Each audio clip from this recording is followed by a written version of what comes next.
Your word is like honey on my lips. Yep. I feel like we're digging into Your a song word here. is like honey Here we go, CB. Let's go. on Yeah. my lips. Take it away, Caroline. Yeah. Your spirits. I'll feed you the words. Oh. Is she even To saved? my soul. Do you even know the Lord? Welcome to Bonus Features, our podcast where we get into the details that we didn't quite have time to talk about on Sunday. I am our host. My name is Caroline. I'm joined by our resident expert, Pastor Jason. I don't know which I feel more worried about, like being called a nerd or being called an expert. A nerdy expert. I would take a nerdy expert. Expert, like I that. expect brilliance. I feel like we Thank you. receive In brilliance. that case, can we go back to nerd? And then What were the Pastor Jeff, So good to be back. good to have you guys with us. Well, this is an exciting one. Today, what are we, episode 4? I feel like I should be the one that knows Episode this. 3 3? of season 5. 3 of 5. Oh, okay. Caroline? Micah, Joel, Ezekiel. Yeah, you're right. Yeah. Come on, That was a Caroline. You're the test. host. Gotta keep I up know. with the That's like numbers. my one job here. Episode 3. So Ezekiel. So this was a good one. Oh, my word. This was a long one. It is a long book I feel with like- a lot of stuff. That would be a really hard process. Just talk us through that process for a second. Like, how do you, say, like, this is what's going to make it and this is what's not? So this is what I love to do. I love to do this with my wife, and I'll ask other people sometimes. I'm like, okay, so what do you know about Ezekiel? And so you start with like, okay, so here's what we know. Right. And most of the time we know like the really, really popular stories. Like, oh, it was Ezekiel, Valley of Dry Bones, laid on his side.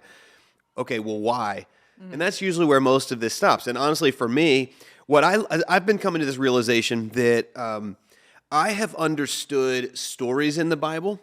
Like if you handed me a bunch of pieces of a puzzle, I got really familiar with the puzzle pieces, but not so familiar with how all the pieces fit together. Yeah. So what Binge the Bible is doing is it's helping me snap these pieces in place, and I go, oh, that's why that matters, because this happened over here. Like I've said before, that we always have to interpret the text in light of the context. And so I start with this like, hey, what do you know about Ezekiel? And then I get into trying to learn for myself, and I've got a handful of resources. I've shared those with you in the past of how I try to gain a broad stroke picture of the book, and then I start going through the book and reading the book and then commentaries on the book.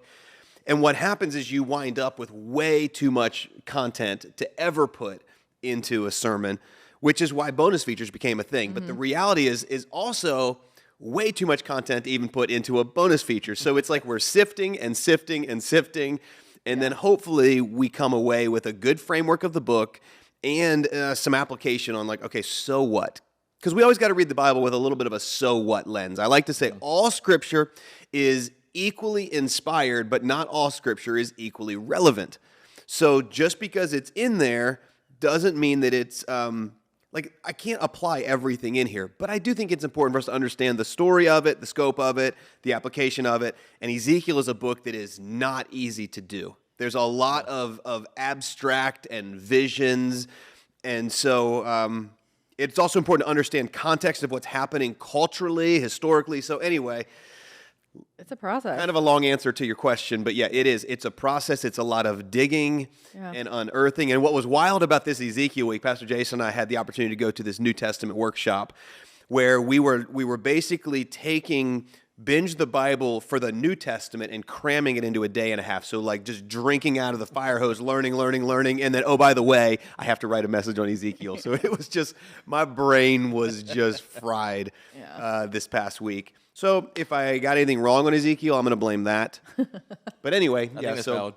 Oh, and you did bring the timeline back this week. I'm a fan of timelines, and I just think it helps put it into perspective. So I appreciate that you brought that back. I think that's critical. I think that to understand where things are happening in the timeline of history, you could read a book like Ezekiel because the Bible's not organized chronologically. So when you read Ezekiel, you're like, wait a second.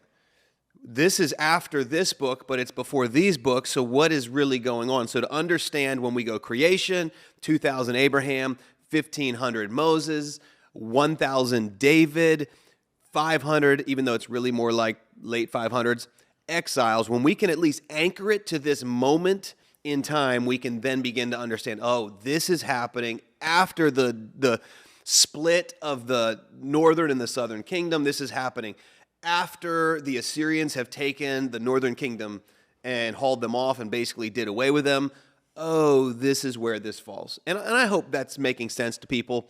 I know it's a lot of content, and maybe it's going over their heads, but I did have got to stop by Porter's Neck this past week and had some great conversations with folks that just said it's making sense, which to me, that's one of the greatest compliments you could ever give a pastor is it's making sense.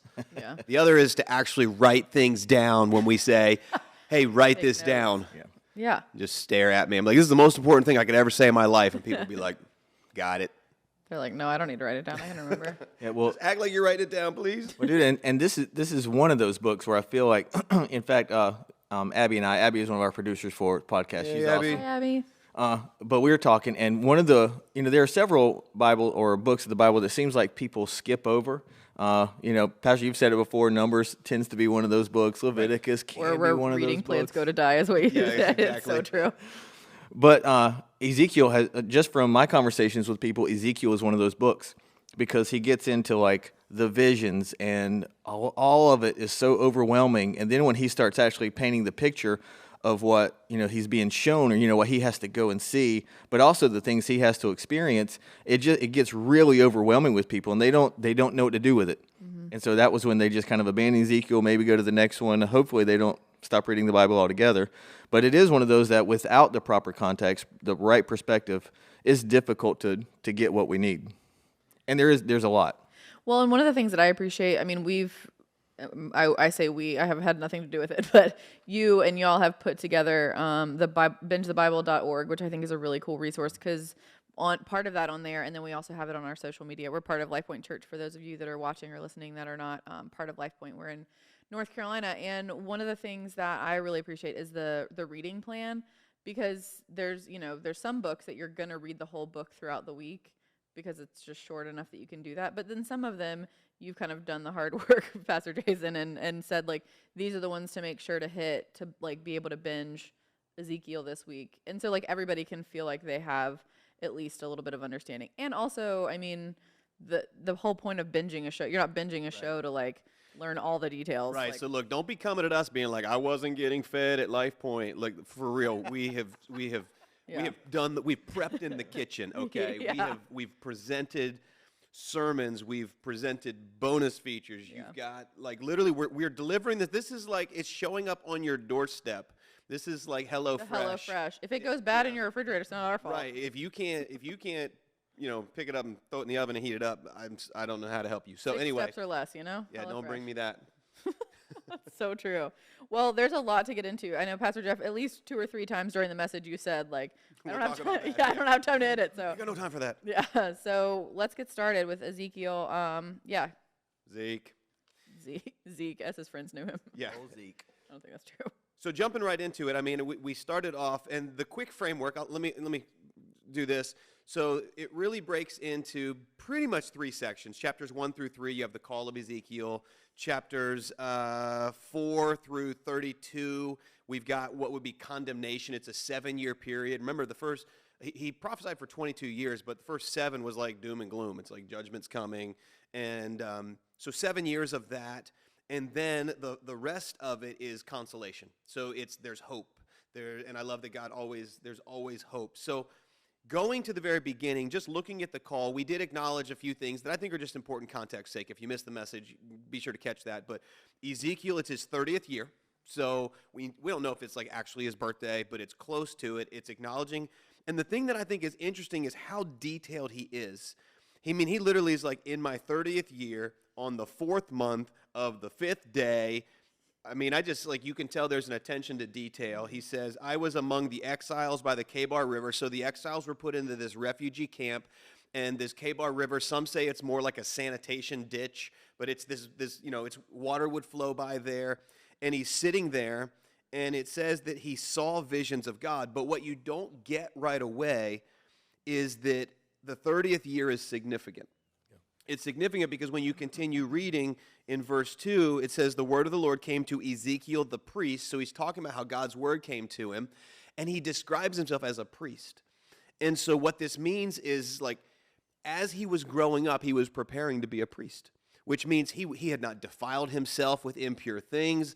to be a priest. Like, you didn't just wake up one day and be like, you know what, I think I want to be a priest. Like, it's nowadays, it's like, what are you going to do with your life? What are you going to major in? And people are like, well, I don't know. I might do communications, which means I really have no idea. And you know, so whatever, I'm going to do business management. You had to be born into the right tribe, the Levites, in order to be a priest.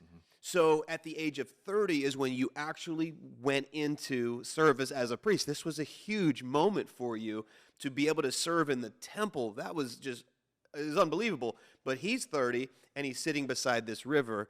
And I just think it's interesting that we're given that glimpse of, like, talk about a life of disappointment. And I think we can all connect with that. You've all, thought something of God or expected that, like, I thought when I got to this point in life, things would look different. Well, hello, Ezekiel gets that. He's sitting by the river. He's not a priest. And the reason he's not a priest is there's no temple to the one true God in Babylon. But we realize that the Lord's not done with him. He actually has a different assignment, and the assignment is that of a prophet. And that's where we see the first killer vision. I say Yes. killer because it's like everything you want to see in, like, a dramatic movie. Like, anything with, like, super well done Should make this a CGI. good movie for sure. Well, parts of it. It would be crazy. But if they made all of Ezekiel, like, I don't know, we need to throw like a little We warning, would be able to. little trigger warning, little NC-17 stamp on this thing, but this would be straight up. Aggressive. There's moments. We'll There's get there. moments. We'll get there. I don't know how far we'll go there, but we'll get there. So yeah, we get this initial vision, and it's this vision of this this windstorm and this, like, this I think it's a cherubim. There's cherubim and there's seraphim. Yeah, he declares them as cherubim, which is kind of linking them back to the beings that would have guarded the gate to the Garden of Eden. Yeah, And they're also linked to the closest beings guarding the throne room in heaven. Yeah, so we're told a little bit about them, that these four creatures, this is in verse 5 and 6, their appearance, their form was like human, so picture like a person, but it kind of stops there. They had four faces, which I played with He-Man growing up, and I had one called Many Faces. I love that guy. Many Played Faces. with what? He-Man, Masters of the Universe. I have the power. By the power of Grayskull. Come on, Caroline. Oh, I know what you're talking about. Okay, sorry, Do continue. you really? I do. Okay, good. Yeah, sort of. And the enemy, the bad guy in He-Man. Little loincloth guy? Skeletor. Skeletor. Not that, yeah. Okay, so anyway, Many Faces, these guys show up. They got four faces. We'll talk about this in a second. But then along with their four faces, they've got four wings. Their legs were straight. Their feet were like those of a calf. This is just weird. They gleamed in burnished bronze. Under their wings, their four sides, they had human hands. Then their faces, it tells us, with wings and eagles. One of their wings touched the wings of the other, and each one went straight ahead, and they didn't turn as they moved. And then verse 10 says their faces look like this. Each of the four, they had the face of a human being, which I think is the front. And on the right side, the face of a lion. On the left side, the face of an ox. And each also had the face of an eagle. So let's just pause there before we even get to the wheels that these things are on and how the wheels have a wheel within a wheel and they're moving around. It's wild. Let's talk about these faces for a second. Because this is one of the things I said, I don't got time to talk about that. There's a lot of different theories. Yeah. And this is the thing, when you were saying we couldn't spend a whole bonus features on the book of Ezekiel, it would be tough to spend a whole podcast on just the imagery behind the vision. But one of the things to note is, there's a few things. The language that he uses, he doesn't say it is a face of something. He says it's like a face of. And everything he describes, he just kind of likens it to something. He can't say definitively what it is. He's just saying what it appears to be to him, which, there's some scholars that believe that in these holy visions, that meaning was communicated directly to Ezekiel. So he would have known exactly the meaning just by watching them through holy inspiration. But I also love the fact that it says they did not turn as they moved. So it just to kind of create this vision, there's like this amber-colored storm happening that Ezekiel sees going on, and that has symbolism. But we also see the fact that they're moving but not turning and looking. So it creates the imagery of like they're in a square. And they're all set up in a corner of a square. And this is just stuff that I've been reading over the past week or so. You would read all about this. Well, and because it appears that they're facing like north, south, east, and west all at the same time. So they're seeing everywhere. And then I know, Pastor, you kind of want to get into like the actual faces and Right. what they mean. Well, and there's a lot of thoughts. I'm not telling you definitively this is it, but you have the face of the man, the lion, the ox, and the eagle, and so there is a good bit of different thoughts about these. There's some that would say when you look at these, man is the crowning creation of the Lord.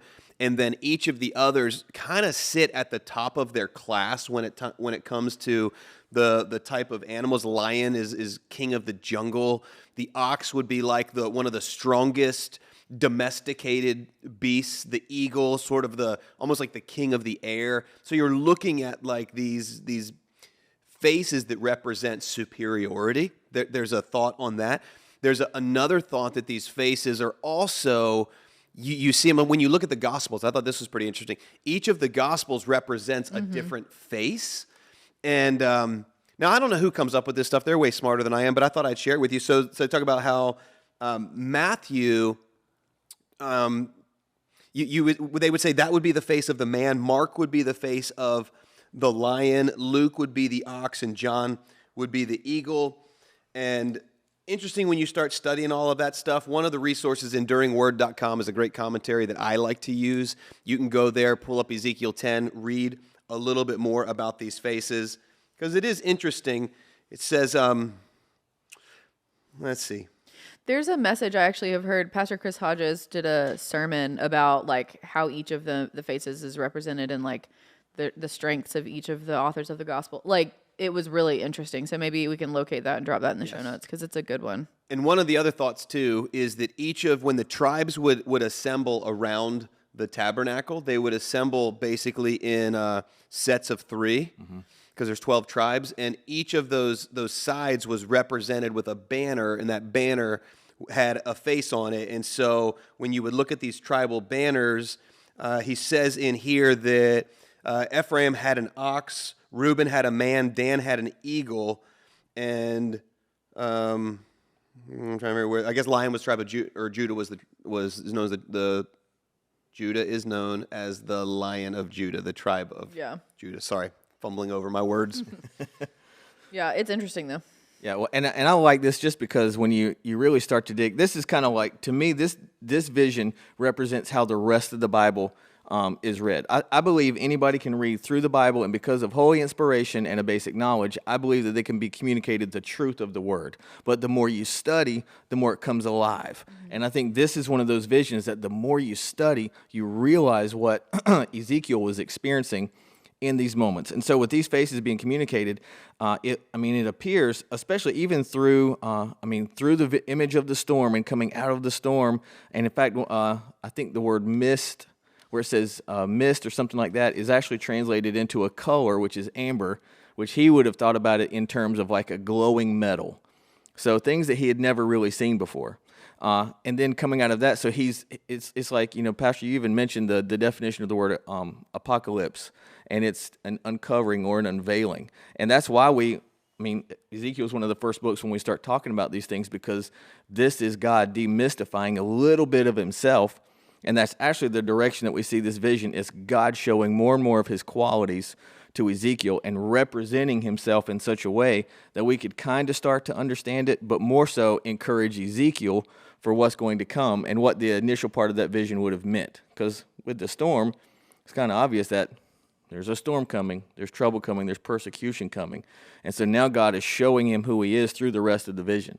And that's when we start getting into like some of the other stuff. But I do believe that the faces do represent who the Gospels describe as who Jesus was, and the talents, because what we're seeing here, we see this kind of in early translations or the Hebrew translation in Genesis, that when God reveals himself, he's revealing all of himself, because, he's always all God, but he's still revealing himself as God the Father, God the Son, God the Spirit, and this is where he's revealing all of himself. So anyway, like I said, there's a lot you can go into there, even digging into like why it's connected with various gospels. But anyway, that's a lot of people smarter than us that have spent a lot of time sitting down, coming up with theories, and I think they're intriguing. But again, we don't have time to get that deep into it because we're only on chapter 1 of 40. Yeah. So, but right what we along. see is so these beings show up, and then we see a throne that appears, and this is considered to be like the throne of God. And you see this verse 26, this this throne of I don't even know if I'm saying it right, lapis lazuli. If you say it with confidence, I believe it. Lapis lazuli is what the throne is, and high above the throne was this figure like that of a man. And we see this was the appearance of the likeness of the glory of God. When I saw it, I fell face down. Heck yeah, you did. Yeah. I would have fallen face down when I saw them freaky angel things. It's not what angels are supposed to look like. My mom had those little precious moments, those little fat little babies. Yeah. And that's what they're supposed to look like, all cute with harps and things. These Yeah. guys don't even have a harp. No, there's no places for harps. Yeah, So these he guys falls- coming out of a storm. So he falls face down, and that takes you into chapter 2. So we have this encounter. This is all wrapped up in his call. Chapter 2, we find out, all right, hey, you're not going to be a priest. You're actually going to be a prophet. And so the Lord speaks to him and says, stand up and get on your feet. And so he stands up and says, the Spirit came into me.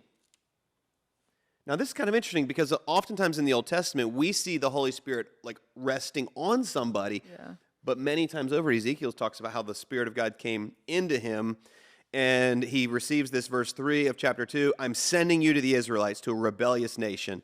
And as I read that passage on Sunday, like I think it's at least 5 times, probably more, God's like, did I mention they're rebellious? They are rebellious. They're obstinate, stubborn. Oh, did I say rebellious? These people are rebellious. And I just imagine Ezekiel's like, okay, got it. I smell what you're stepping in, and I got it. So then he's got the eating the scroll, which they think this was papyrus. Mm-hmm. Back then, scrolls were usually papyrus, which was plant-based, or they were like animal skins. And the reason we don't think he ate animal skins is because there's writing on both sides, and you can only write on one side of an animal skin, but you can write on both sides of papyrus. But either way, he takes it, he eats it, he's like, ooh, this is sweet. This is tasty. Little snack. Yeah. I feel like there's other parts in the Bible where it says, come and taste and see that the Lord is good. It's great imagery. Yeah, your word is like honey on my lips. Yep. I feel like we're digging into Your a song word here. is like honey Here we go, CB. Let's go. on Yeah. my lips. Take it away, Caroline. Yeah. Your spirits. I'll feed you the words. Oh. Is she even To saved? my soul. Do you even know the Lord? These songs teach me every day that I just am missing out on something very important here in life. It's called I discipleship. heard this. Maybe you've heard this, Jason. This is a little sidetrack, which we don't have time for. But when Hebrew children were learning the scriptures, they would take a drop of honey and put it on their tongue so that they would begin to associate the sweetness of honey with the sweetness of the Lord.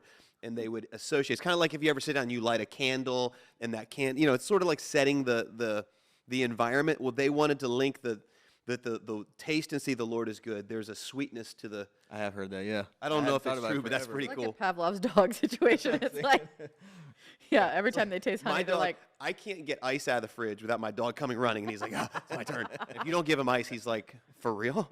He is so heartbroken, and then he pees on my floor. So you give the man. they're giving him ice. Honestly, I'm on his You team. give the man ice. I would love for my dog to take ice. He gets mad at me if I don't give him like a piece of ham or The trouble is, something. you throw it to him, he misses it, then it goes under the fridge, and yeah. he remembers that for the next year of his life. Poor He tries guy. to get it. Still there? All right, so So the scroll, eat it. I scrolls, ate it. Eating the scroll. And I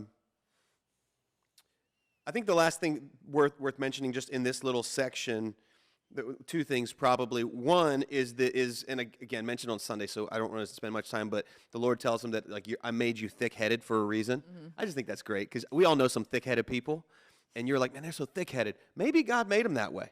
Yeah. My daughter would be one of those. We're all like, she is stubborn. Yeah. Well, I mean, growing up as a kid, you're like, you try to discipline her, and she'd be like, are we done? I was like, my word. But maybe the Lord made her unyielding. Well, and those are the people that would say, we're not stubborn, hardened. we're determined. I will make your forehead like hardest stone. Kenley, I love you. You probably aren't watching this, but you should. I'll make your forehead like the hardest stone, harder than flint. Do not be afraid of them, for their rebellious people. Again. Then, we see he receives his task as a watchman. And this is where there's a weighty moment where God's like, you're going to say what I tell you to say, and they're still not going to listen, but you're going to say what I tell you to say, and if you don't say what I say, and they die in their sin, their blood will be on your head. Like, whoa. Poor That's guy. heavy. That's a lot to live with, But again, I think, though, we look at that and we go, that's tough. But isn't that kind of what the Lord challenges same us? calling, yep. We have a message of hope, and if we don't share it when we're encouraged to share, like, I think we're gonna give an account as to what we did and did not do with the message of hope and the leading of the Holy Spirit. And so his is just, it's straight in your face.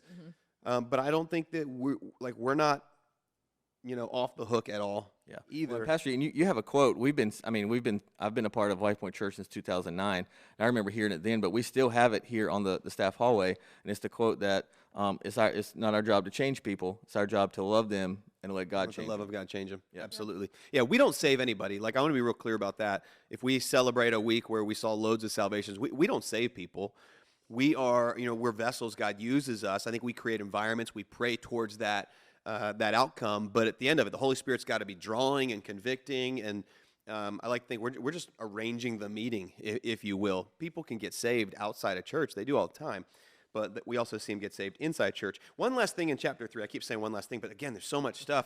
This I didn't talk about, but I'd love to hear your thoughts on this, Jason. So when you look at, and Caroline, I love your thoughts as well. Yeah, yours fine. You go ahead. Verse 26, so he's telling him, well, let's back up. Verse 24, then the Spirit came into me and raised me to my feet. He spoke to me and said, go shut yourself inside your house, and you, son of man, they will tie with ropes. You'll be bound so that you cannot go out among the people. I will make your tongue stick to the roof of your mouth so that you will be silent and unable to rebuke them, for they are a rebellious people. But when I speak to you, I'll open your mouth, and you'll say to them, and then here's what it says. Now, we're given this idea that Ezekiel is actually struck mute and can only speak when the Lord opens his mouth. Because if you jump forward, I believe it's chapter 24, and I had to skip over this in my notes. Chapter 24 is kind of I hate to, spoiler alert, Ezekiel's wife dies in chapter 24. You may not even know he had a wife. Okay, imagine she's like, I'm not eating that food cooked over dung that you're having. I'm gonna Uber eat something. Yeah. So this is pretty sad. Verse 15 says, the word of the Lord came to me, son of man, son of man, with one blow I'm about to take away from you the delight of your eyes. This is talking about his wife, which, how sweet that he refers to her as the delight of his eyes. That's sweet. That is so sweet. She's about to die, but yet do not lament or weep or shed any tears. Wow. No pressure. 17, groan quietly. Do not mourn for the dead. Keep your turban fastened and your sandals on your feet. Do not cover your mustache and beard or eat customary foods of mourners. Verse 18, so I spoke to the people in the morning, and in the evening my wife died. Period. Yeah. The next morning I did as I had been commanded. That's harsh. That's sad. Yeah. But the reason I wanted to jump forward is because we're told that this is what's going to happen. If you keep reading, it says, the word of the Lord came to me, say to the people of Israel, this is what the sovereign Lord says, I'm about to desecrate my sanctuary, the stronghold in which you take pride, the delight of your eyes. The sanctuary of the Lord was the delight of the eyes of the people of Jerusalem, yet they were completely defiling the thing. And so Ezekiel's wife dies almost in symbolic fashion that I'm going to strike, I'm going to allow this temple to be destroyed. And then he says, and here's how you're going to know that this happens. Go to verse 26. On that day, a fugitive will come to you with the news. So somebody's going to escape. They're going to bring you this news. In verse 27, at that time, your mouth will be open. You'll be able to speak with him, and you'll no longer be silent. So you will be a sign to them, and they will know that I am the Lord. Was he mute? Was he struck mute, but no one could only talk when God told him to say something? I've always thought so. I mean, you knew this? You knew this was there all along? Cool. I just kind of read. I mean, just because I've always kind of read into that a lot, because those are the only parts of Ezekiel that I've ever really like kind of jumped into and really studied were like like first 10 chapters and then the part where his wife dies, because to me that's just, I don't know. Well, because there are two things. First of all, because that's one of the things that I feel like I would have a difficult time continuing to walk out my ministry if something happened to my wife, or if I feel like God had taken my wife. I mean, that's difficult, and you would need the strength of the Holy Spirit to continue. Also, because I see the connection that we see Jesus making with the church in the New Testament. He refers to it as the bride of Christ, and there's so much imagery that he uses from like a physical man and woman to the imagery of the church and him being, bride and groom. So and because Ezekiel's kind of like the revelation of the Old Testament, I just kind of look at it in those two terms. I felt like it's easy to make it the cross between Old Testament and New Testament. And so that's why I kind of look at it. But I've always believed that he was mute there. And that was where he kind of had the freedom. And part of me always wonders, like, was he mute because that was maybe the only way he could have fulfilled that command to, like, be silent and not groan? Maybe so. Anyway, that's just some wild stuff that we didn't get to talk about. Yeah, I think that's, to me, out of all the imagery in this book, that's the toughest, is still staying true to your calling and what God's doing in light of, losing the delight of your life. And they ask him, why are you acting this way? I mean, I'll say, and not because I'm like some like extra anointed saint or anything, but I've been asked several times in my life, why do you act this way? All this stuff is happening. Like, how are you acting this way? Mm-hmm. And my response is always like, this is through the strength of the Holy Spirit. This is not me. This is because of my relationship with the Lord.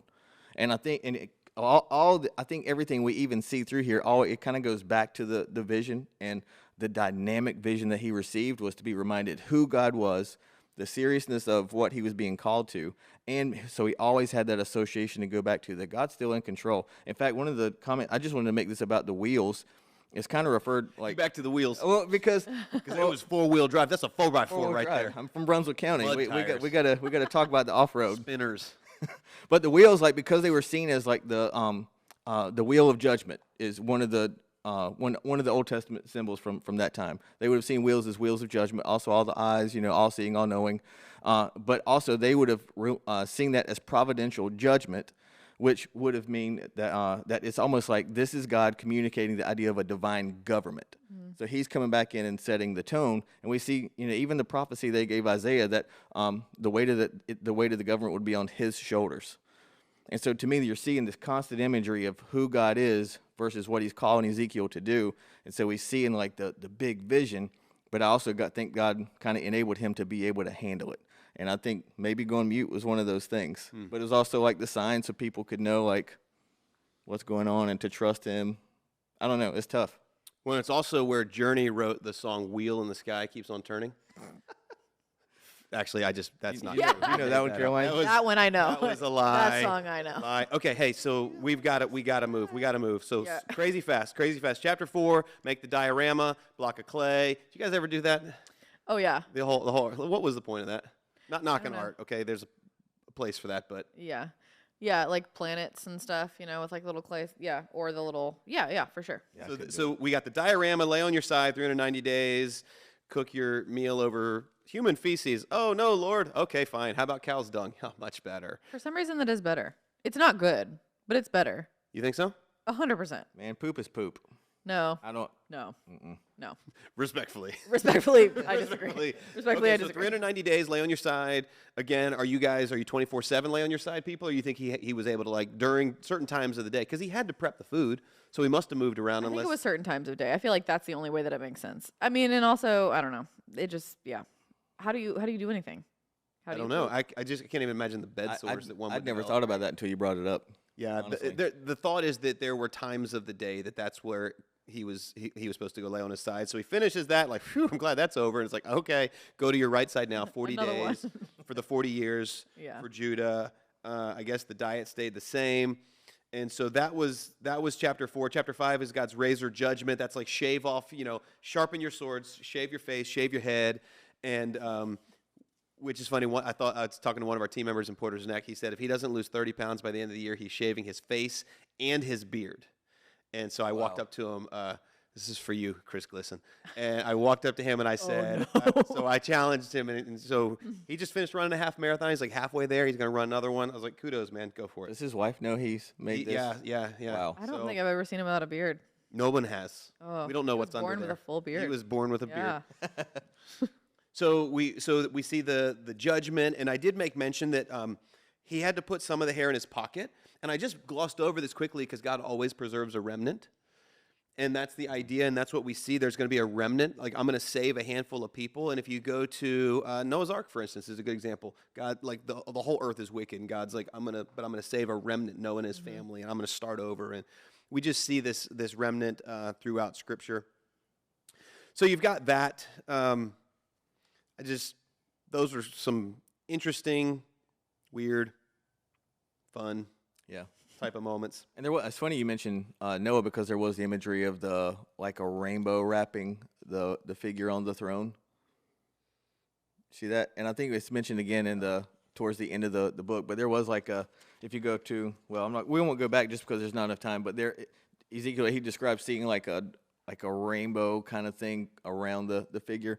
And I've just read that it is kind of like a throwback to like the promise that covenant he made to Noah to always preserve. Because I see that as a bigger story. Anytime we see the people of Israel scattered through the Bible, he always preserves a remnant to bring them back to the land.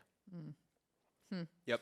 Go to chapter 8, unless there's something in 6 or 7 that you want to mention. 8 through 11, we get a glimpse of kind of how bad things have gotten. So we have idolatry in the temple. Now, this is a quick pop quiz. The very first command that God gives Moses on Mount Sinai is, thou shalt have no other God's above me. gods before me, above me, whatever. And then you keep going, and there's no graven images, and they've literally constructed altars and statues to these foreign gods, like in the temple. So it's gotten that bad that God's showing them, and the elders are worshiping these, like people that should know better are worshiping these. And so you get to chapter 10 where it says God's glory departs from the temple. And so Ezekiel's seeing this. And one thing that's interesting is when this book opened, he's having this vision, and he has this vision of God. And this vision of God is actually in Babylon. And it's like, what in the world is, like, the presence of God, the glory of God, like, resides like above the tabernacle, the holiest place, the Ark of the Covenant. What is it doing in Babylon? And what's interesting is because of the wickedness and idolatry, the glory of God is leaving the temple, but it's going with the people, which is pretty cool. God's like, I am over this like dumpster fire that's happening here in the temple, but I still desire my people. And it's not because my people are desirable, it's because I'm a covenant-keeping God. So we see the glory departing from the temple, which had to be just a devastating moment. And so we understand there's judgment that's coming because of their disobedience. But we see in verse 11, we get chapter 11, this little bit of hope when in verse 17, he says, this is what the sovereign Lord says, I will gather you from the nations, meaning you've been scattered, you've been hauled off, you're taken captive.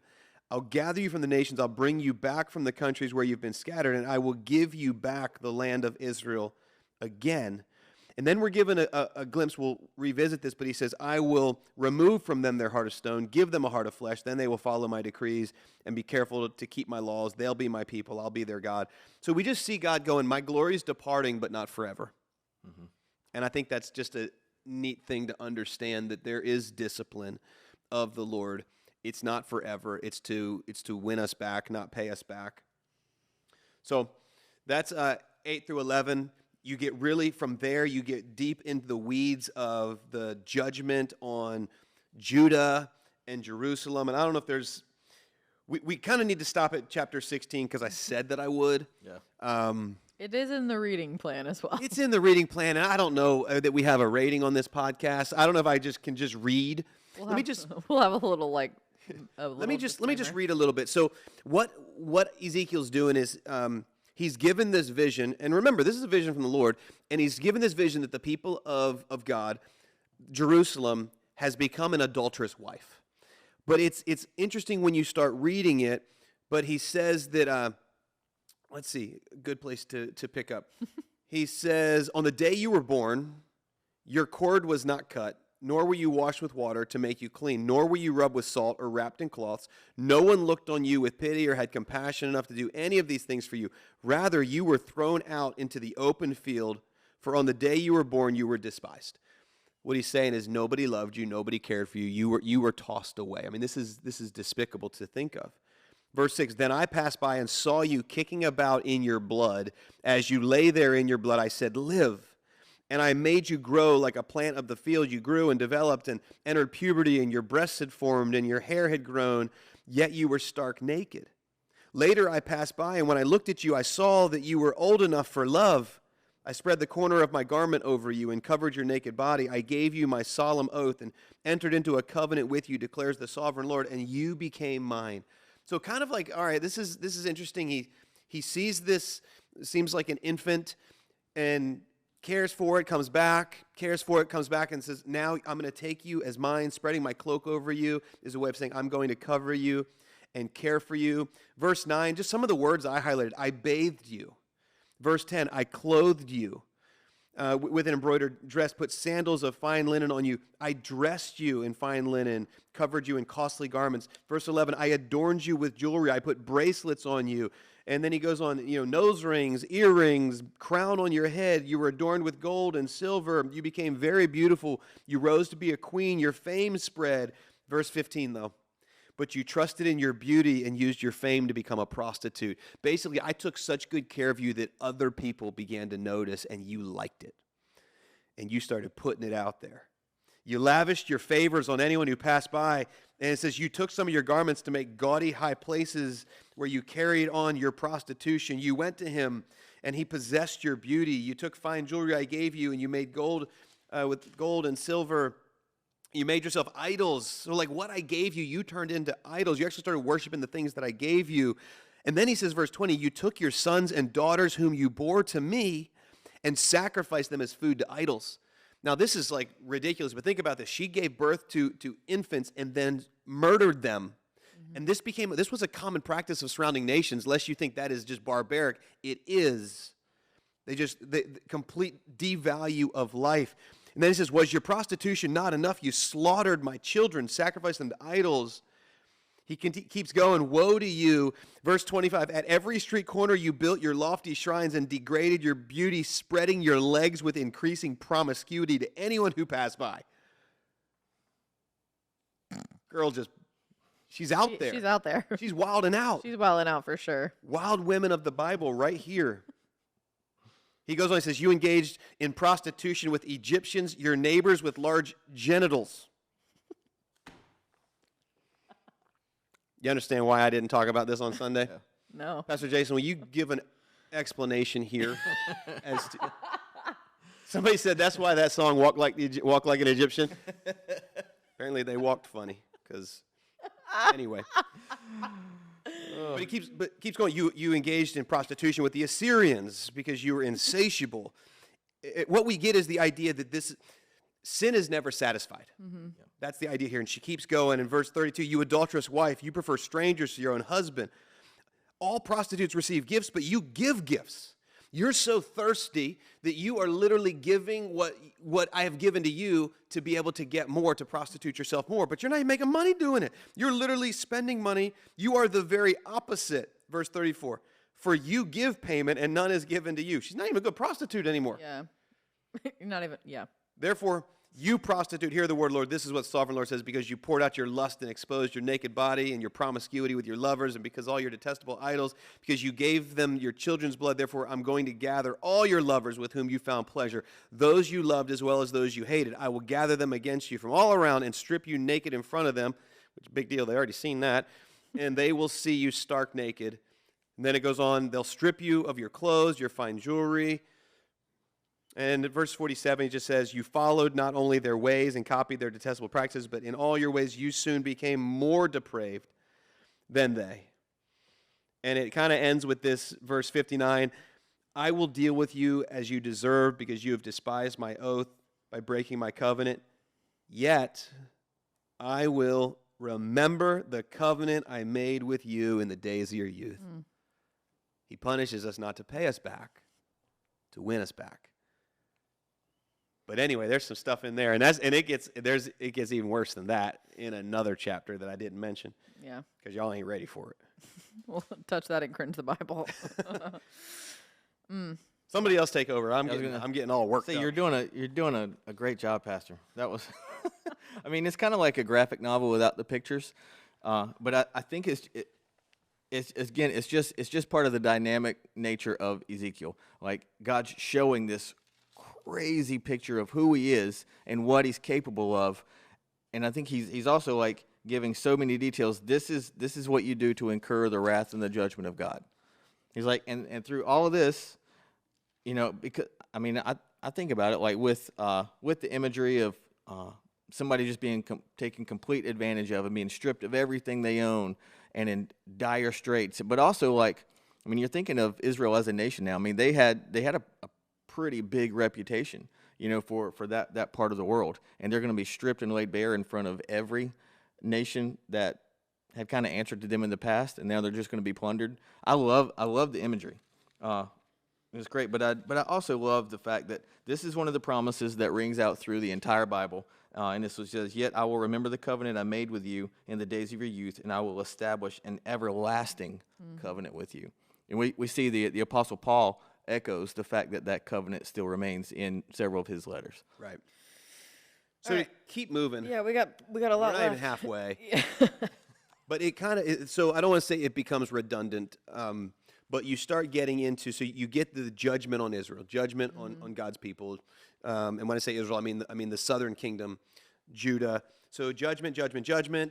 Chapter 21, Babylon as God's sword of judgment. So if you're like, oh, God, what's with these Babylonians? And he's like, you brought it on yourself. You played yourself is what he's saying. I warned you.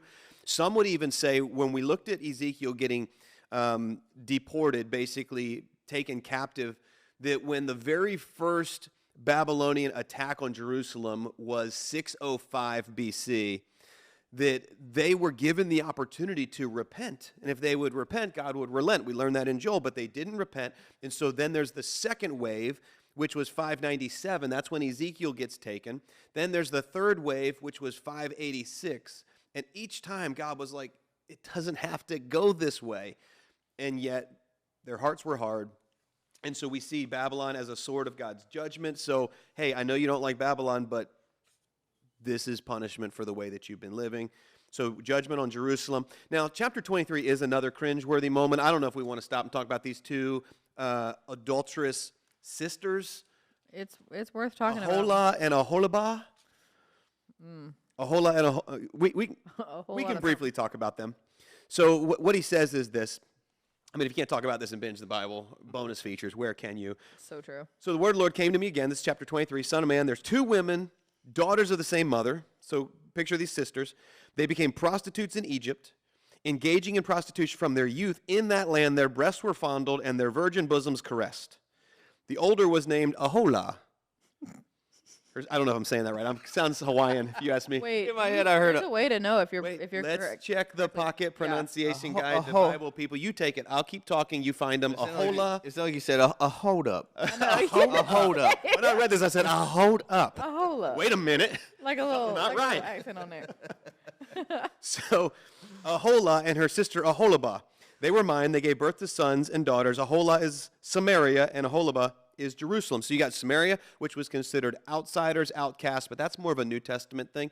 And then you've got Aholibah, which is Jerusalem. So pay attention to Aholah, and then Jerusalem is going to be even worse. So Aholah engaged in prostitution while she was still mine. She lusted after her lovers, the Assyrians, these warriors clothed in blue, governors, commanders, all the horsemen. She gave herself as a prostitute to the elite of the Assyrians, defiled herself, yada, yada, yada, on and on. They caressed her virgin bosoms, and they poured out their lust on her. Therefore I delivered her into the hands of her lovers, the Assyrians. They stripped her naked, took her sons, daughters, and killed her by the sword. Okay, so this is Samaria. She is prostituting herself, and she is killed by the sword, most likely. Children were as well. Then there's Aholibah. Sure enough, Aholibah would be like, that was bad. I'm not doing that. But wait, she says, yet in her lust and prostitution, she was more depraved than her sister. She too lusted after the Assyrians and kind of says the same thing. She's carried away in her prostitution. She took it even further. She saw men portrayed on a wall, figures of the Chaldeans portrayed in red, describes these men that she would sleep with. And then the Babylonians came to her, the bed of love, and their lust they defiled her. She'd been defiled by them, on and on. And then I wrote in my margin of my Bible the word cringe. We have a segment called Cringe the Bible, and I think we're about to just go for it, because here it is. When she carried on her prostitution openly and exposed her naked body, I turned away from her in disgust, just as I turned away from her sister. Yet she became more and more promiscuous as she recalled the days of her youth. Promiscuous girl. I know that one wherever too. you are. Anyway, promiscuous. As she recalled her days of her youth when she was a prostitute in Egypt, there she lusted after her lovers whose genitals were like those of donkeys and whose emissions was like that of horses. Awesome. It's in the Bible, y'all. You can't get mad at us. Literally just reading the Word of God. So, that's pretty cringy. It's just tough to bite my lip right now. So many. Would you like to expound on that? I would not. Yeah, I believe it kind of goes without saying. It's just muy grande.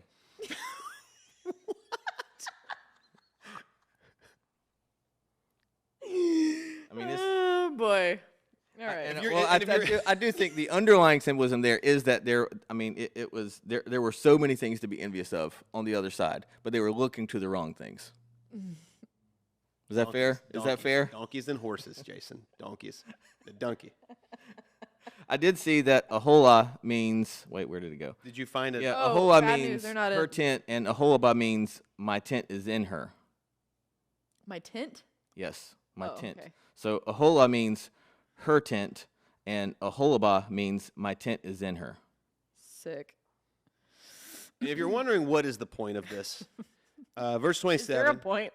There is. So I will put a stop to the lewdness and prostitution you began in Egypt. You will not look on these things with longing or remember Egypt anymore. And so you kind of get to see the Lord addressing this wickedness. And so Egyptians got a lot of screen time. what do they have? A lot of what? Screen time in That's what Ezekiel is what I was saying. gonna go with.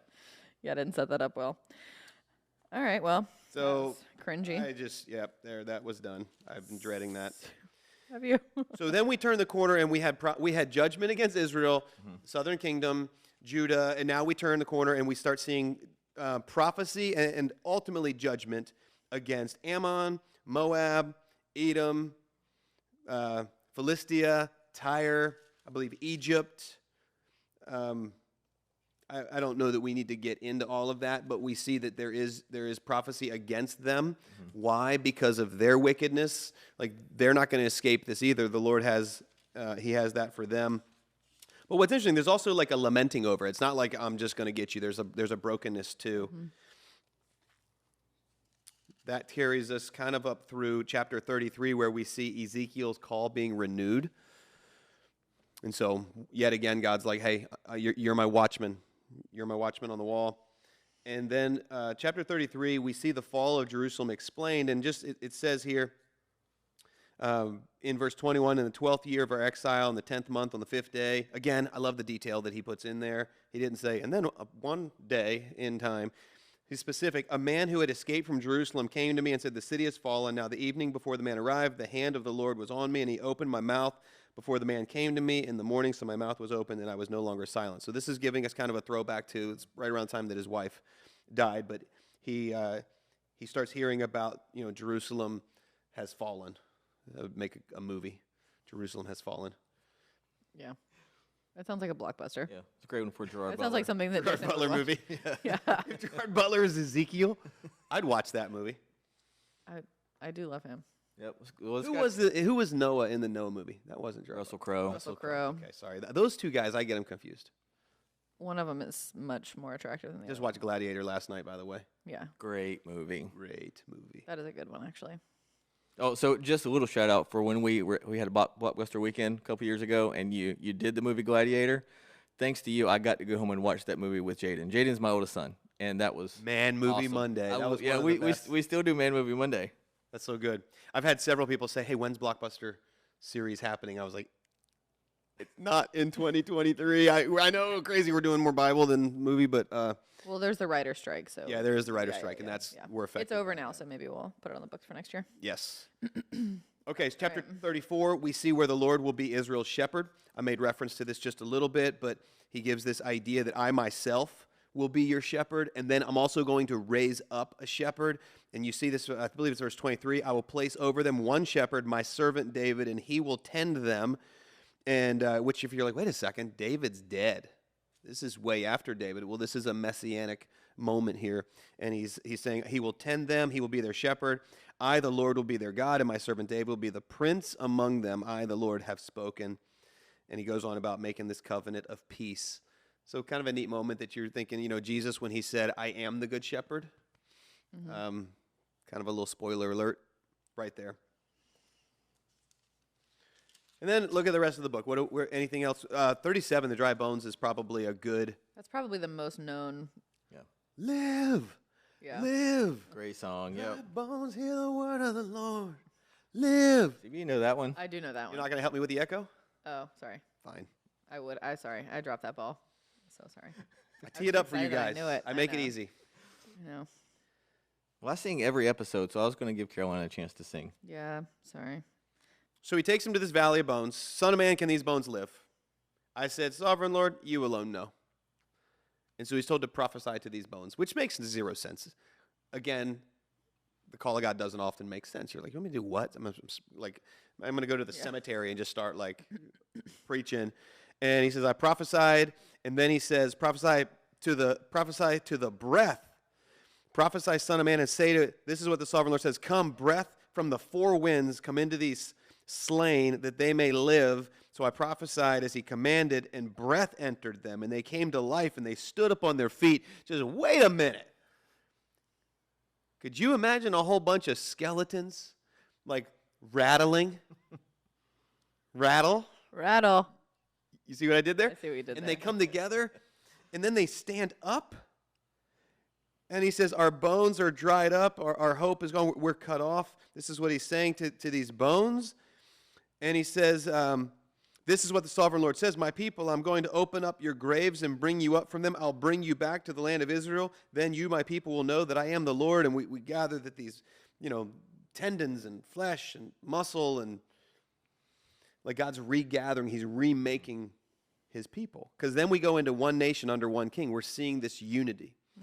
And this return, and I believe it's verse 21 says, I will gather them from all around and bring them back to their own land. I will make them one nation in the land. One nation under God. That's what they're going to be. That would be a good slogan for a nation. Somebody should smart. use that. Someone should definitely use that. I'll write my congressman and let him know. So I don't know, any comments on this? You guys think it was literally like a skeleton army just standing there? I never thought about it, but anything different than that, yeah. I've always been kind of torn. I was like, was this a moment when everything became real around him, or was this, was he caught up into another place, or was it just straight vision? I don't know. To me, the language doesn't really point to any one thing. I'm a literal person, so if it says that they just stood up, I'd be like, all right, that in my mind, I'm like, oh, yeah, I think so. I feel like that would smell, right? It depends on how long they've been there. If they're dried up, probably not. Do you think they're all dried up though? What if some of them are Kind of says they were mid-rot? dried up. I know, but Hope is gone. No moisture. Decomposed. still, I'm just Worms saying. and all. Somebody freshly buried might be mid-rot. I don't know. Anyway, Yeah. that's chapter 37. 38, this one needs a little bit of discussion, and I feel like this is, Pastor Jason, I don't know if you're ready to talk about this, but we get to the Lord's great victory over the nations, and we're introduced to Gog of the land of Magog, the chief prince of Meshech and Tubal. Prophesy against them. What do you know about Gog and Magog? Anything? Did I stump you? So, well, no, I'll say, I said it the very first episode of this season, I'll say it again, this is where you really start to see the end times prophecy come into play here. And that, again, that's why Ezekiel is kind of like a revelation for the Old Testament, because I'm flipping over to Revelation chapter 20, where it's mentioned in chapter 20, verse 7, when the 1,000 years are over. So this would be kind of a throw after the millennial reign. which is why it was cool that you pointed out the reinforcement of the Davidic covenant. I will place over them one shepherd, my servant David. He will tend them, because he goes on to say, I will make covenant of peace with them and rid the land of savage beasts, so they may live in the wilderness and safety in the forest. And then in Revelation, it says kind of the same thing. When the 1,000 years are over, Satan will be released from his prison, and he will go out to deceive the nations in the four corners of the earth, Gog and Magog, and to gather them for battle. And so the reason I kind of give that look is because I can only really kind of like regurgitate what I've heard from other sources. I really don't know. So what I got in my studies was that first off, Gog is a person and Magog is a place, because it sounds like it's like two dudes, like Gog and Magog, like they're the final boss at the end of Street Fighter. Yeah. Man, have you taken down Gog and Magog? No, I haven't yet. Yeah. That's finally the final boss. It's not. Gog is a person, a ruler. Magog is a place. And then what I got was that we don't really have reference of a Gog and a Magog. There is a little bit of talk about 1 Chronicles chapter 5, verse 4. Seems to there is some reference, but seems to have no relevance to this passage, is what Enduring Word has to say. Magog is mentioned as a descendant of Japheth in Genesis 10, chapter 2, but is never presented as a threat or enemy. What I found was that people said it's a representation of like all evil coming together. Yeah. So this amalgamation, an archetype of evil coming together, that it's coming from all places, nations gathering together to oppose the Lord, like almost this final battle, all coming. And then this is when I believe there's an earthquake and fire, and the Lord just takes them out, which makes you think about like this great battle at the end times. Is that what you interpret this to be? That's the imagery I get every time. Something cool to note is that this is mentioned in the Bible a couple times. It's also mentioned in the Quran. So it's one of those things that this is kind of where the two meet. And I think because it comes from like, some of it does come from like Egyptian influence. Just because that's where some of the struggle originated, because we remember like going back to Abraham and Sarah, Ishmael would have come from, like, his mother was Egyptian. And so that conflict would have started there. But I don't know. I've heard so many like kind of different things, but they're all kind of saying the same thing, that this is like the ultimate final battle after the 1,000-year reign. Where I'm lost is kind of like, why and how. And I think that's the point. Mm-hmm. What we do see though is the Lord is arranging this. Mm-hmm. So he's arranging this, he's drawing them, and what we know is that God's victory is great over them. So there is this battle, but obviously the Lord is victorious. So kind of one of those, there's a lot of speculation, and I always want to be careful. I am, when it comes to end times, my studies have been so limited, because I just look at people that are wiser than I'll ever be that can't agree. So I'm like, I'm not going to spend a whole lot of time trying to figure out what they can't figure out. But because of that, I don't feel like I'm the best to start talking about all of these different things and what they mean. What I know is that in the end, God wins. Yeah. I know that's basic. Well, and I can give a little background too. I just saw this in Genesis chapter 2, where it's given kind of the sons of Japheth. One of the sons of Japheth is Magog, and it's believed that he settled to the north. Like Europe and Northern Asia is kind of what I'm seeing here. And so that's kind of that place. So it's different. But but to me, it kind of goes back even to the foundation out. I hate to take it back there again, but that first vision given to Ezekiel is kind of like the theme to me in any end times thing is proving God is who he says he is. He's going to give a prophecy, and it's encouraging to the one receiving the prophecy when something bad comes to happen, because God knew. So he told me, so now I can trust God to complete the word. But then whenever he brings the blessing in the end, it kind of proves to everybody else, oh, it is God. He is still in control. Because what Ezekiel saw was like God was giving him a vision of the fact all these things are going to happen, but look how amazing I am. Look at all these things that I've encompassed. Look how dynamic and really like horrifying and scary I can be. And this is what's going to happen. You'll know I'm God when this happens, but then I'm going to bring back blessing at the end. And so it's encouraging to the one receiving the prophecy, but then it's encouraging ultimately to the rest of us at the end, because we know God is going to fulfill his word. So question for you then. When we look at this, we see that this is an army coming from the north. There's speculation this could be Russia. Well, I have Kind of wild to think about that. I have read in other areas of Revelation that it's referred to as the bear from the north, which is even crazier picture. So this talks about partnering up with this kind of army power from the north, partnering up with Persia, which Persia is modern day Iran. If you look at current events right now, you kind of got to be like, wait a minute. You're going there. If I'm not mistaken, there was an arms deal a little while back, and I'm not trying to like be some kind of end times guy, but there was an arms deal between Russia and Iran. Iran was buying Realistically, I'm like, missiles from just one. I guess that's beside the point. But. Is this it? Is it the end of the I don't world know. as we know it? What gets me is like, so because I saw that same thing, and I see them kind of like solidifying behind the scenes, and then I read Jordan was moving troops and everything to their border with Israel, and I was like, oh my Lord, it sounds like Israel's being surrounded. Like what's going to happen now? Yeah, and it may look like I'm surrounded, but I'm surrounded by you. That'll preach, Pastor. That's gonna be a great song. We should make that a I song. know. So, last thing I want people to be like, listen to this, getting terrified. Yeah. What you will find when you read 38 and 39 is that God will execute judgment. He will win. Good news, we win. If you're on the Lord's side, you win. He makes his holy name known among the people. Verse 7 of chapter 39, I will no longer let my holy name be profaned, and the nations will know that I am the Lord, the Holy One in Israel. It's coming. It will surely take place. This is the day that I've spoken of. So you go from there to then you seeing the temple area restored.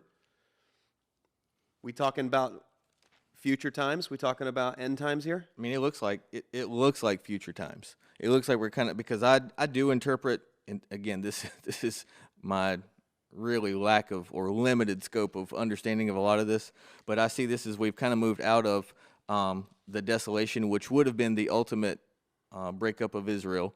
But I do see this, since this is kind of after the millennial reign, Davidic covenant, now you see him establishing the new temple in the New Jerusalem. That's kind of where my mind goes. Yeah. This is where we see Jerusalem as the capital of the world, and everybody has to come there. And Well, you get all these measurements. Chapter 40 is like a bunch of measurements. Then you get, the new temple in chapter 41. So he's given this vision of this rooms for priests, which had to be pretty wild. He's like, that's where I'm supposed to be. I'm supposed to be in there. And then what's great is chapter 43. All of this has been put in place. And what happens? God's glory returns to the temple. Yeah. That's awesome. The altar is restored. And we really begin to get to the end of the book. So the temple's restored. The altar's restored. It's almost like God's reverse engineering this thing. Mm-hmm. Temple's restored. Altar's restored. Priesthood is restored. Israel restored. And so, is it crazy to say if we would put God in his rightful place and leadership would, let's just hypothetically, if our nation put God in his rightful place and we had godly leadership that was in place and we restored the structure that houses the leadership, is it possible that then we would see a revival and a restoration in our nation? Could that be this is Ezekiel. This is so long ago. Are you saying that because I don't know, because our nation is so divided and we have secular leadership in place? we look at how Jerusalem was living, and some of it just sounds awful. They were literally murdering their babies and worshiping false idols. Look, I think it goes. I see a lot of stuff in our nation, and I see the way that we have devalued life, and I see the way that we've chased every other. Like, we hear idolatry, and we think of like some shrine, and we all bow down to it. But let's get real. A lot of us, our idols live in our pockets. Yeah. Our idols are the jobs we go to. They're what bring us happiness. They're what we give our time, our attention, our devotion. Like, we bow down to all of these things. What I'm saying is, it doesn't seem wicked because it's like we're like the frog in the pot. Like, the temperature's been changing, but we don't know it. Yep.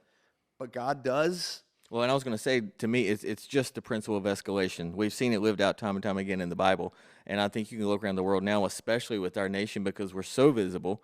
It's just this principle of escalation. We have to. They're going to keep going down, or I say they. We are going to keep going down that rabbit hole until we're in the same predicament. And arguably, I would really say we're really similar to where Israel was now, because one of the things we see them return to is there's language in Ezekiel that makes us think that they were putting up the Asherah pole again and worshiping that inside the temple. That's part. Remember, It was an Asherah pole. it was one of the what we saw the Israelites wrestle with whenever they were first being established in the Promised Land. What did it look And like?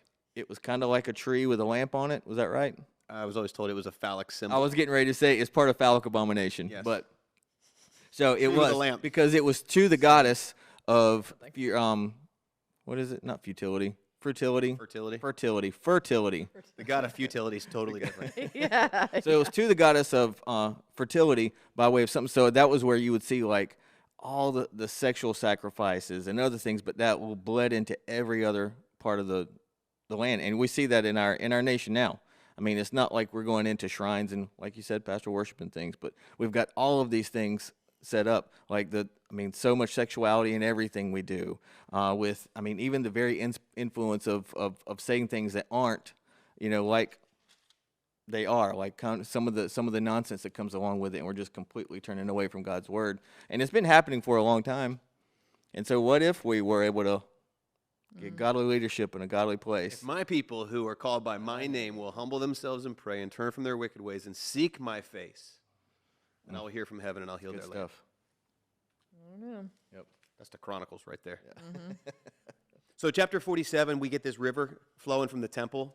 And what's interesting about this is he's told measure out 1,000 cubits, and it's like ankle deep. It starts as a trickle, then it's ankle deep, and goes a little further. It's knee deep, goes a little further. It's waist deep. Eventually, it's this river that he can swim in. He can't touch anymore.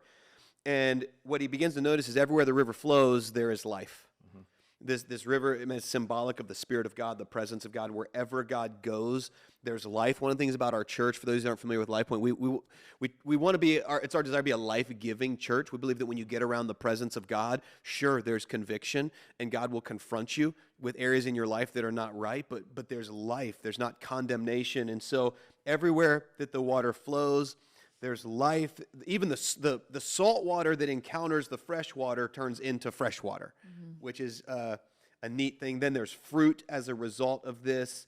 And it goes on and says that, these trees on the banks of the river that are drawing their nourishment from this river that's flowing from the temple, they're bearing fruit. And every month there's fruit. Like your life becomes fruitful when you get into and around the things of God. And so I tell people, like, the closer to that river you are, the more fruit you're going to have. There's something about proximity. You cannot have intimacy without proximity. It's hard to be intimate with someone that you're not close to. And if you want to experience the fruit of the blessing of God in your life, get close to him and his things, love what he loves, which, by the way, we didn't go back to the heart of stone and heart of flesh. Yep. But when he says, I'll give you my heart of flesh, it's a soft heart. It's a heart that desires the things of God. And when you desire the things of God, you desire what God desires. I think it's great. When you love the Lord, he'll give you the desires of your heart, not meaning I'm going to give you everything you ever wanted. I'm going to actually give you new desires. And then you begin to like what the Lord likes. I use the example when I started dating my wife. She loves horses. Well, guess what? I became a cowboy, partially to win her, but I also started liking the things that she likes. And when you love the Lord, you like what he likes. If you don't like what the Lord likes, I would say you don't know the Lord and you don't love the Lord. You go to church, great. You might do good things, but you're not saved. So there's no fruit in your life. Well, what we see is when you get close to the river, there's fruit. When you get close to the Lord, there's fruit. And then 47 ends with these boundaries of the land and division of the land. And we have the gates of the new city. And then it just says this. This is how it ends. And the name of the city from that time on it will be, the Lord is there. Is that Jehovah Shammah? Is that right? I feel like I read that somewhere. Jehovah Shamu. Shammah. Shama. The whale, Is that right? Jason. Yaman. Not I don't know Shammah. what that is. I'm all got to look that up. Yeah, you look it up. Wow, that's a lot to get through, and we just did it. y'all did it. We were a on a team journey effort. together. This was a I team was here, effort. you know. Yes, I was right. Jehovah Shammah. Shammah. Drama. The Lord is there. I like that. Shammah. Yeah, that's what that sounds like. I kind of love it. We did it. Ezekiel. That was a lot. Such That a was good good. Yeah. So normally this is where we would go into like a segment that we have called Inquiring Minds. And so just to plug that for a second, this is kind of just a time for people who are listening who have any kind of questions about the Bible, whether it's about Ezekiel or not. Obviously this podcast is coming out pretty soon after the message. So if it's just any questions that you might have, you can follow us on social media at Lifepoint now, and we will put that out there. You can drop some questions. We had one, and then just one that I wanted to talk about today. And I wanted to ask you guys, so this is throwing it back. 1 Chronicles 21. Why did Satan want David to number the Israelites, and why was that bad? Okay, let's see. Chapter 21. Satan rose up against Israel. This is verse 1, and incited David to take a census of Israel. Let's just pause for a minute. When do you recall people taking a census? If we're going into battle. Well, I mean, there are times when the let's go for a second. Let's go into trying to think through taking a census. Usually, when you take a census, here's what you're doing. You are numbering your troops to find out, do we have the power to conquer, to overpower our enemy? Like, do we have enough?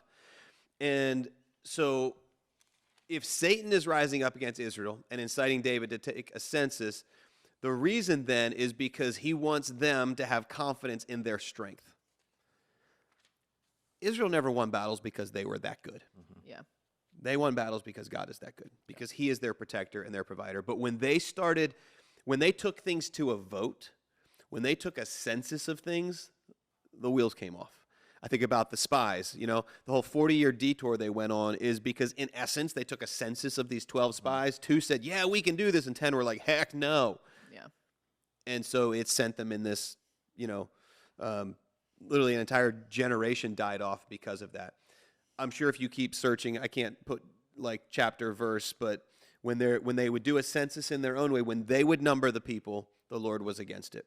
When they just listened to the Lord and did what he said, his hand of favor was with them. And then a side note is anytime the Satan tells you to do something, you should probably just do the opposite. Yeah. So that's a good call. So it's really not the fact that the census itself was bad. It was that Satan was telling them to do it, not the Lord. Yes, and so, if you keep going, and again, I literally just heard this question, so I haven't had time to go back and do a bunch of studies, but Satan rises up, David, take a census. David turns to Joab, he says, go count the Israelites. So he gives in. Normally, you would hear David inquired of the Lord. It doesn't say that here. Mm-hmm. So then, if you jump forward, you've got up and, let's see, let's go I'm thinking verse 16. Let's try this. David looked up, saw the angel of the Lord standing between heaven and earth with a drawn sword in his hand extended over Jerusalem. Then David and the elders, clothed in sackcloth, they fell face down. David said to God, was it not I who ordered the fighting men to be counted? I, the shepherd, have sinned and done wrong. So he realizes in judgment's coming on Jerusalem. He's like, no, it was me. Which is amazing leadership of David. Yeah. Mm-hmm. He could have been like, Joab actually did the census, and he's like, these are but sheep. What have they done? Lord my God, let your hand fall on me, but don't let this plague remain on your people. So we see that David sins because he doesn't seek the Lord. Mm. It makes a ton of sense to take a census, but that's not what God told him to do. Your strength is not in your ability, but in mine. So I hope that suffices. Nothing wrong with taking a census if the Lord tells you to take a census. Yeah. But if you're doing it, if the devil tells you to do it, you probably shouldn't. Yeah. But if you're doing it to determine, do we have the strength to take this nation? Because I'm pretty sure if you go back and read, and I just lost my place, God's already promised them victory. He says, I'll give you everywhere that you go. I will fight battles for you. All you got to do is show up. Just be still. Yeah. And now they're like, I don't know, do we have enough? Which means God's not enough. Mm-hmm. So. Yep. It's even just a good reminder of like, hey, intimacy and proximity, like listening to the voice of the Lord is like, that's all that you need. I mean, and also learning his voice to be able to distinguish it from the voice of the enemy. All right. Well, guys. Question. Yeah, that was a good question. Thanks for submitting that. We love good questions. So you can email podcast@lifepointnow.com, or like I said, you can follow us on social media, send us a question there, shoot us a DM, any of that good stuff. We'd love to answer your questions. But all right, y'all. Well, that was it. Good times. Ezekiel. Yeah, it was the best of times. Ezekiel, you didn't, this whole podcast, you didn't say it. What's your name? I can't believe you said that. Like that was the most offensive thing we've heard today. That is the most offensive thing. And if you don't know what we're talking about, bless you. Yeah, and Good. if you do You're know better what we're than talking Caroline. about, then You're better than Pastor Caroline. then we're all on the same level playing field here.